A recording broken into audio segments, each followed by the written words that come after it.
পৃথিবীর জীবনটাই এমন, এভাবেই এই লাইফকে ডিজাইন করা হয়েছে। পরীক্ষা থাকবে, এখানে বিপদ থাকবে। আমার পরীক্ষা একরকম, আপনার পরীক্ষা আরেক রকম, ওই ভাইয়ের পরীক্ষা আরেক রকম, ওনারটা আরেক রকম। সবাই পরীক্ষার্থী, সবাই পরীক্ষার্থী, কিন্তু কারো প্রশ্নপত্রের সাথে কারো প্রশ্নপত্রের কোনো মিল। তো বলেন তো, নবীদের জীবনে পরীক্ষা ছিল কি ছিল না? হ্যাঁ ছিল। বেশি না কম? এই সমস্যার সমাধান কোথায়, এটা নিয়ে আজকে আমি কিছু কথা অ্যাড্রেস করবো ইনশাআল্লাহ। পরীক্ষা থাকবে, এখানে বিপদ থাকবে, এগুলো উত্তীর্ণ হয়ে আপনাকে যেতে হবে। চিরসুখ চির শান্তি এটাই পৃথিবীতে হয় না। চিরসুখ এবং চির শান্তির জায়গা হচ্ছে জান্নাত। কিন্তু সমস্যা বাদে তখন যখন জান্নাতের ফিচার আমরা দুনিয়ায় খুঁজি, যেটা পাবো আমরা জান্নাত, এটা খুঁজি কোথায়? এই তখনই সমস্যা বাদে। And this is the main problem. এটাই বড় সমস্যা। এই সমস্যার সমাধান কোথায়, এটা নিয়ে আজকে আমি কিছু কথা অ্যাড্রেস করবো ইনশাআল্লাহ। আপনারা জানেন যে বর্তমান পৃথিবীতে অ্যান্টি এজিং ক্রিম পাওয়া যায় না? ক্রিম, কথা বুঝতেছেন? অ্যান্টি এজিং ক্রিম পাওয়া যায়। তারা বলে এই ক্রিম মাখলে চামড়ায় ভাঁজ পড়ে না। এটা দাম আছে কিন্তু অনেক।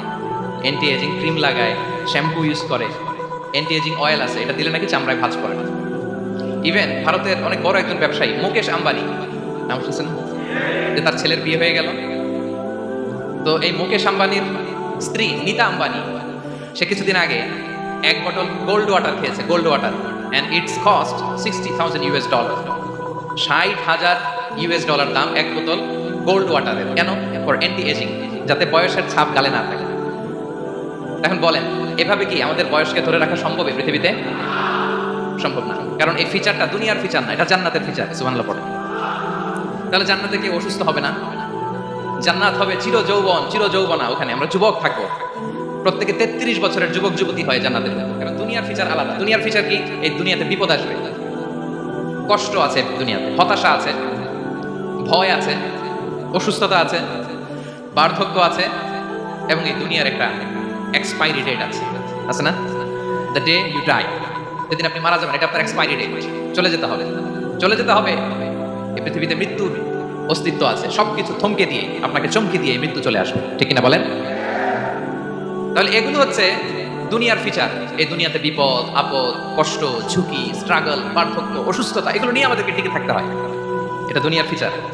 আমার পরীক্ষা একরকম, আপনার পরীক্ষা আরেক রকম, ওই ভাইয়ের পরীক্ষা আরেক রকম, ওনারটা আরেক রকম। সবাই পরীক্ষার্থী, সবাই পরীক্ষার্থী, কিন্তু কারো প্রশ্নপত্রের সাথে কারো প্রশ্নপত্রের কোনো মিল নাই। কারোর জন্য পরীক্ষা হচ্ছে সে খুব অসুস্থ, প্রচন্ড অসুস্থতা, তার জন্য পরীক্ষা। ক্যান্সারের রোগী, দুরারোগ্য ব্যাধি, ডক্টর বলছে 4th স্টেজে চলে আসছে, কয়েক মাস বাঁচতে পারে, এটা তার জন্য পরীক্ষা। আবার কারো দেখবেন যে খুব একটা অসুস্থতা নাই, অসুস্থতার ঝামেলা নাই, কিন্তু তার দারিদ্রতা আছে, তার আর্থিক অনটন, এটা তার জন্য পরীক্ষা। আবার কারো দেখবেন অসুস্থতাও নাই, দারিদ্রতাও নাই, তার দাম্পত্য জীবনের সমস্যা আছে না নাই? অনেকের দেখবেন এগুলো কোনোটাই সমস্যা না, তার ছেলে কথা শোনে না, মাদকাসক্ত। মাদকাসক্ত, রিহ্যাবে পাঠায়, আবার আসে, আবার গাঁজা খাওয়া শুরু করে, আছে না নাই বলেন? দেখেন তার পরীক্ষাটা আবার আলাদা। অনেকের দেখবেন মেয়ে বাবার কথা শোনে না। আবার অনেকের দেখবেন যে ব্যবসায় সমস্যা, লসের পর লস, লাভ উঠাতে পারে না। তাহলে পরীক্ষা ছাড়া, বিপদ আপদ ছাড়া দুনিয়াতে কেউ নাই, কেউ নাই প্রিয় ভাই। এটা আমাদের মাথায় রাখতে হবে। পরীক্ষা আপনাকে দিতেই হবে, পরীক্ষা দিয়ে দিয়ে নিজেকে প্রমাণ করতে হবে। আর এক একজনের পরীক্ষাটা এক এক রকম, কারো পরীক্ষার সাথে কারো পরীক্ষার কোনো মিল থাকবে না। তো মাঝে মাঝে আমরা এটা ভুলে যাই। আল্লাহ তাআলা কালামে পাকে রিমাইন্ডার দিয়ে আমাদেরকে স্মরণ করিয়ে দিতে চান যে এই পৃথিবীতে আসলে তোমরা এসেছো পরীক্ষা দিতে। এটাই জীবনের বড় বাস্তবতা।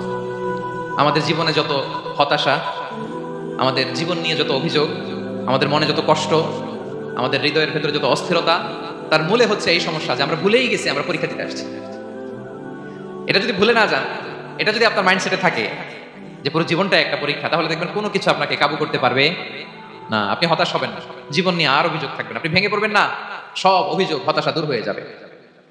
তারপর বুঝতে পারলাম পরীক্ষা আপনাকে দিতেই হবে।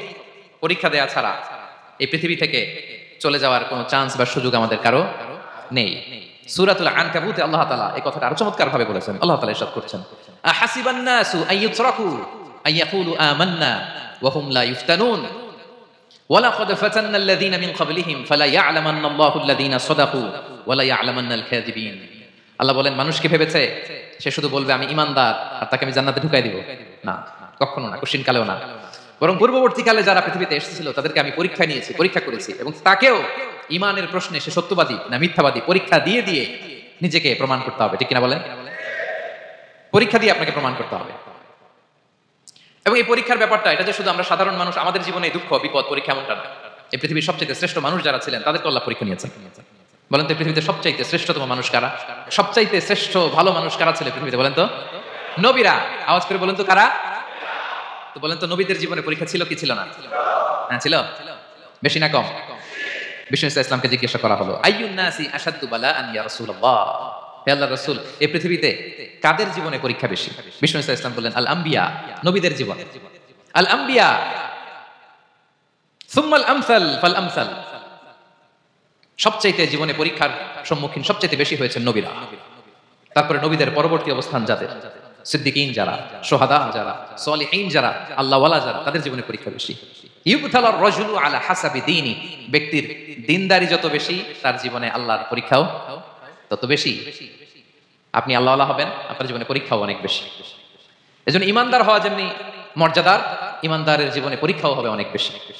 এবং পরীক্ষা যত বড়, খেয়াল রাখতে হবে, মন খারাপ করার কোনো সুযোগ নেই। পরীক্ষা যার জীবনে যত বড়, সেটাতে সফল হতে পারলে ওটার প্রতিদানও বড়।